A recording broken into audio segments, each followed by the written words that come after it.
Hey everyone and welcome back to my channel.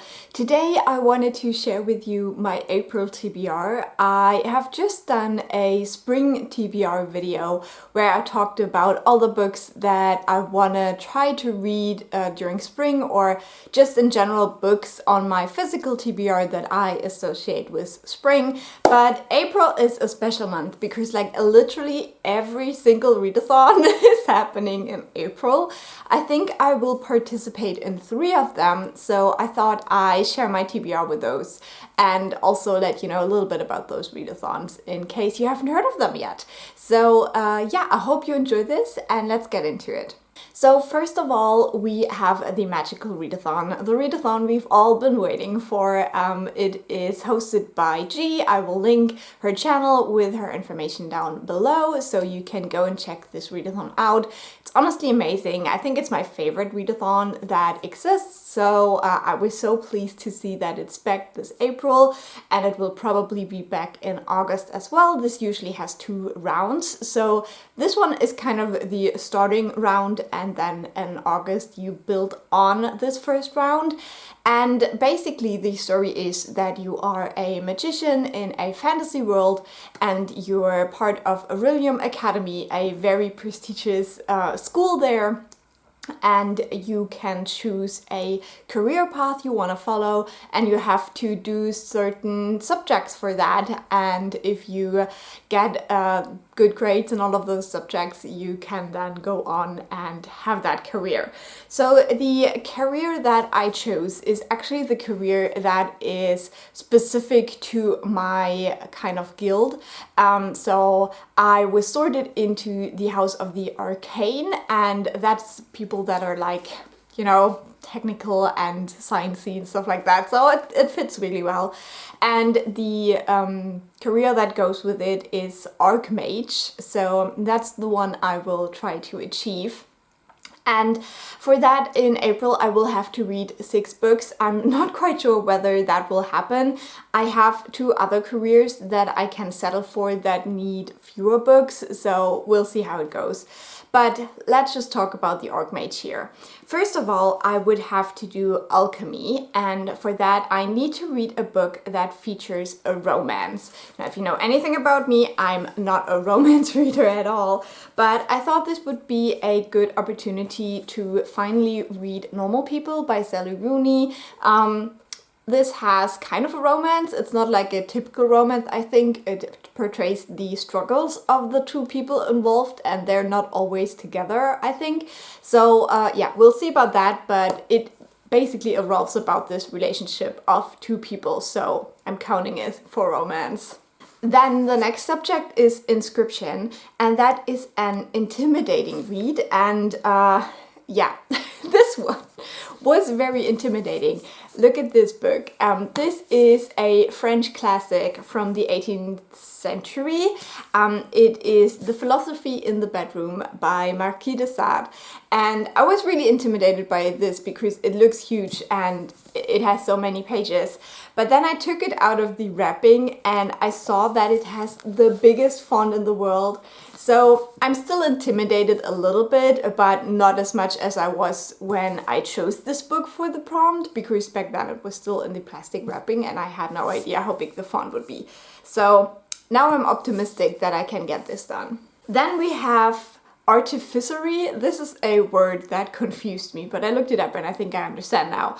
And it says you have to read a book with an earth setting. Now that one confused me a little bit because I'm not quite sure whether it means it should be set on Earth or if it's supposed to be set in an urban area. So this is a bit of a wild card for me because I don't really understand the prompt, but I think I will read Wild Woman and the Blues for that. This is a book that has been on my winter TBR and I still haven't read it, so yeah, I need to get on with it. This is set in Chicago. It has 2 timelines, the 1920s and then 2015, and I love books like that. I'm so excited for this book. I finally need to read this, and I think this will be the first thing that I pick up in April now because I am so excited. Yeah, so this, as I said, is set in Chicago, so it is set on Earth and it is in a city, so urban, so I guess it counts. Then we have spells and incantations, and for that you're supposed to read short stories. Now, because I want to combine this with another readathon where I also have to read a short story collection, but it has to be translated, I'm not quite sure what I'm going to read here. I do have short story collections that are not translated that I could squeeze in if it gets a little bit tight at the end. We'll see. Not quite sure what I'm going to do there, but I'll talk about it again in a second. Then we have Art of Illusion, is a book with a trope you like, and I'm not a very tropey reader, so I was struggling a bit, but then I remembered this book. I have had this from the library for months and months now, and I'm really excited to read it, Conjure Woman. But for some reason it just gets pushed back and pushed back, but this is the perfect opportunity because this actually has a trope that intrigues me so much about it, and that is a bad omen. I love omens in books. So the back here says, the pale-skinned, black-eyed baby is a bad omen, and it sounds so good. So that's what intrigued me about this book. So I think it fits perfectly for this prompt. And then the last one is Conjuration, and that is a book with a source of light on the cover, and the way G explained it, you can stretch that a little bit, so I'm gonna choose Jade War. I'm currently listening to Jade City, and I think by April I will get around to the second book in the series, Jade War, and that one has a lightning on the cover, and I will count that as a source of light. So yeah, has light in the name, so it must count. So that's what I want to read for the magical readathon, and I'm so excited. I really hope I can get all of these books done. My life is super busy right now because I'm in the process of finishing my PhD thesis, which is overwhelming to say the least, but I really want to read these books. So the second readathon I want to participate in, and I had actually decided on that before the magical readathon was announced, is the Linguathon. And that one is going into the second round now. It already happened last year, I believe. And I will also leave the information for that down below, so you can go check it out. But basically it is a readathon that mainly celebrates translated fiction or translated books in general. So yeah, I think that's a fantastic idea. I don't really read a lot of translated fiction in the traditional sense, because usually when I read translated books, they have been translated from English, so that's not what is meant here, obviously.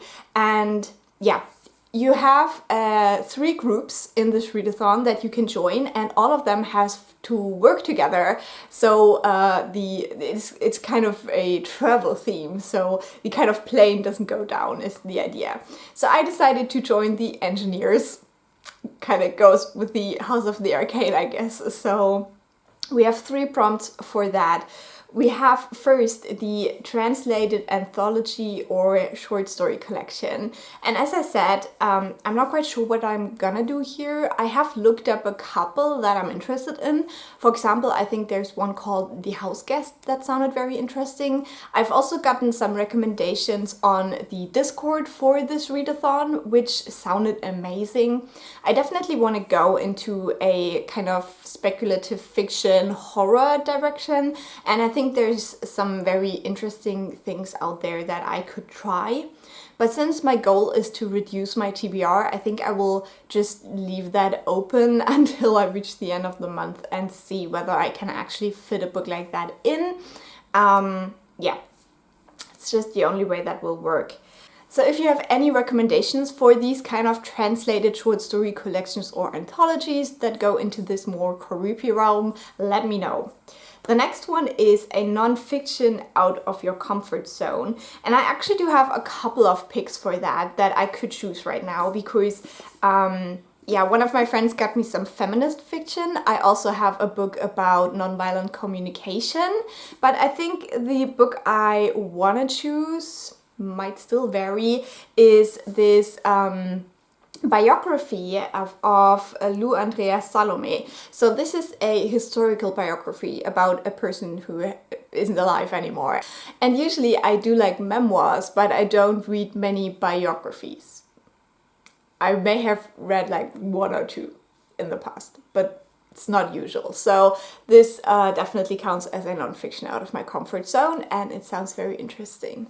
And then the last prompt is a translated classic, and for that I want to double up and use the philosophy in the bedroom, because this is a French classic. And then the last readathon that is gonna happen is Tome Topple. So at the end of February, the last 2 weeks, basically starting from the 15th, the, 16th round of the Tome Topple will happen, I think. And the thing with Tome Topple is that you are supposed to read books that are over 500 pages. Now this year, the kind of prompts are very interesting, because this year you have 20 prompts, and then you are or you can go and randomize a number between 1 and 20 and then use that as your prompt for the readathon. I absolutely love that idea. I wish I could do it, but just because my TBR is so sad with the magical readathon right now, I can't. But if they do this again in the next round, I will definitely do it, because yeah, as I said, I think it's just such a fun idea. But I have 2 tomes on my TBR that would count. One is The Philosophy in the Bedroom, again by Marquis de Sade. This is, in this edition, almost 800 pages. It's 798 pages. And also, I'm gonna listen to Jade War, which is also over 500 pages. But I'm not quite sure. I think I will probably not read Jade War during the readathon time. I'll probably just finish it up then and start the next book. So yeah, it will probably not fit quite into the readathon, but we'll see. But at least I have that one to participate in Tome Topple with. So yeah, that's it for my reading plans in April, which are definitely too crazy for the time I will have. But you know, I still can be excited about these readathons, even though I'm a little bit stressed out, and I hope you had fun watching this video. If you're participating in any of these readathons, please let me know down below. I would love to hear what you're planning on reading, and I will talk to you soon. Probably to let you know how badly I'm failing at all of these readathons. Bye!